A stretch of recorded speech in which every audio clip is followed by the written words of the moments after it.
Hello snowboarders of the internet, I am your host TC, and today I will be reviewing the K2 Bond. I rode these bindings at Arapahoe Basin where the conditions, it was a beautiful sunny day. It was a little bit warmer, the snow was nice and firm but still a little icy in spots, but you could still lay a great edge down.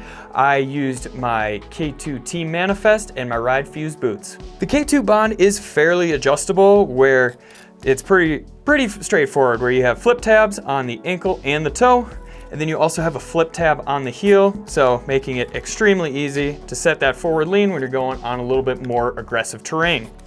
Now also what you have on here is underneath the footbed, you can ramp this toe up just if you have that bigger boot, allow you to fit a little bit bigger of a boot on a smaller board and not get that toe drag that you so often have. You can also adjust the heel strap by pretty much just taking this, twisting it around counterclockwise, you know, lefty loosey, righty tighty, and then you can actually pop it into this back hole where it'll give you a little bit more pressure on the ankle as opposed to on top of your foot, a little bit more of a responsive ride.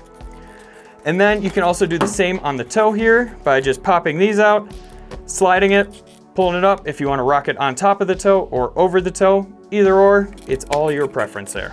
With the K2 Bond's molded straps, it does really hold you in there, lock you in, and also when you go to ollie and like press into it, it does have some response, so it does transfer that energy into the board as opposed to just having it go back and forth. I was kind of surprised, honestly, because of that hinge system. I didn't think it was going to have that much lateral power to it, but it does.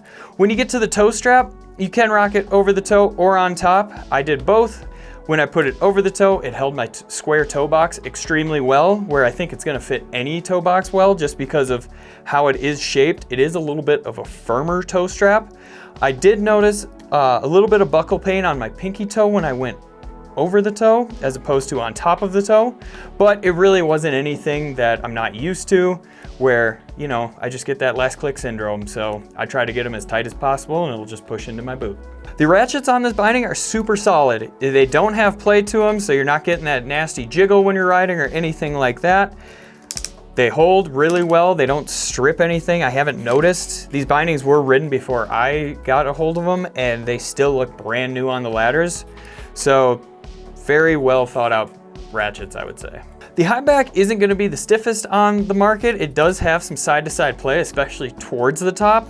But that being said, it is very responsive. It's almost that perfect amount of response for what the binding is, I would say, where you do get a nice responsive high back where it does go heel toe extremely well. It holds that heel side edge that can be sometimes a little bit trickier, but it still tweaks really well. So you could still pop that method, pop any grab you want, and just really tweak the living hell out of it, and you're still gonna get a nice response and still be able to land it with no problem.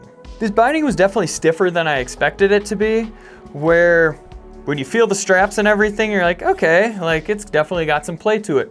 Once you do strap this binding in though, it does come alive, where it gives all that rigidity that you really want out of it, and it still has that little bit of play side to side that allows you to press and load up all of those ollies. This binding rides very smooth actually, where they have a Sugarcane EVA shock pad on the bottom. It is new this year to their bindings. It really cuts down on unwanted nasty vibrations.